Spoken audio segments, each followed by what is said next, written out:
let's see if there's anything else. We got about 5 minutes left. We got 5 minutes. Let's hit something else. And then back to mixing some trap. Shit goes hard. It's got so much sub. My air conditioning system is rattling up here when I'm mixing. It's sick.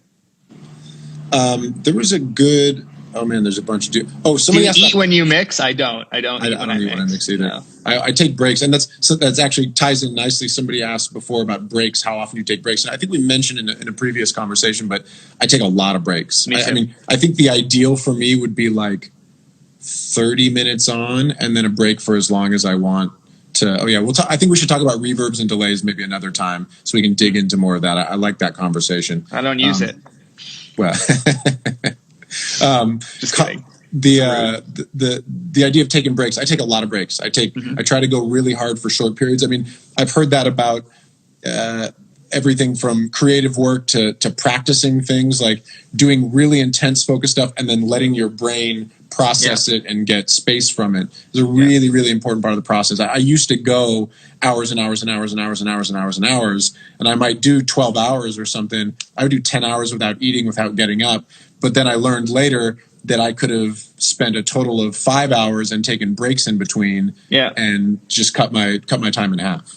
Yeah, I'm with you on that. I've done the long days. I'm a 45 and out person. Take like 15. So on average, I try to do 45 of every 60. Sometimes it's 30. And the break could last 45 seconds. It's just like stop for a second, take a deep breath, look around, look at your phone, text someone, make a call. Like go get an espresso, make an espresso, do a jumping jack or 17. Like do something. Just sprint a hill. And dude, I would love to sprint a hill and come back and mix trap, like something super high energy. Actually, I might just sprint across my loft right now. I think it's like 150 feet from end to end. Like I could probably sprint across it. Please get Josh to film video. That's good Instagram content right there. But that's a good point, and we don't really need much time to discuss it, so we can kind of end on this. I think breaks are really important. Long and short. I think an hour break in between mixing a song for 8 hours is going to be more beneficial than powering through that last hour.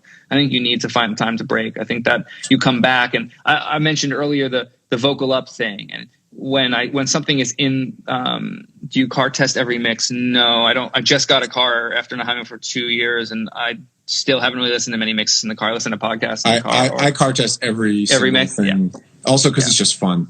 Yeah, sorry, I went off. You hadn't had a car in 2 years and just got one, so it makes sense that you wouldn't. But I did bump a few things recently, and I was like, oh, that's fun. But back to the podcast. Yeah. But breaks are really important. I think that those vocal up notes that I get when I was talking about something's in the way, if I was taking more breaks, I might have recognized that I went too deep in those cuts that made the vocal not feel as present as maybe it should have been. And that's probably from fatigue, from going just a little bit too long. And I want to get better at taking more breaks when those kind of moves that are like, I got this mix I'm doing today to a really good point.